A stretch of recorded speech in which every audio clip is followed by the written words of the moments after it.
ఇప్పుడు వచ్చేది చలికాలం కదమ్మా.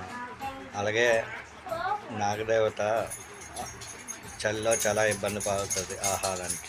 అలాగే పొలంలో పనులకి వెళ్ళినప్పుడు మొత్తం అంతా మంచు ఉంటుంది. సో ఈ మంచులో పాములు బయటకు వస్తే ఏదైతే ఏ పాము మీద అడుగు పెట్టినా చాలా ఇబ్బంది అవుతుంది. కనుక మొత్తం అందరూ కలిసి ఆ నాగదేవతని ఈ చలికాలం 3 నెలల్లో సంబంధించిన ప్రసాదాన్ని పొట్ట దగ్గరికి ఉంచి, దేవత మీకు 3 నెలలకు సంబంధించిన ప్రసాదాన్ని మీ ముందు ఉంచినాను కావున మీరు ఇక్కడే భుజించి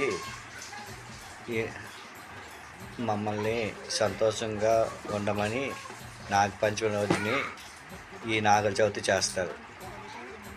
నాగల చవితి టు ఆల్.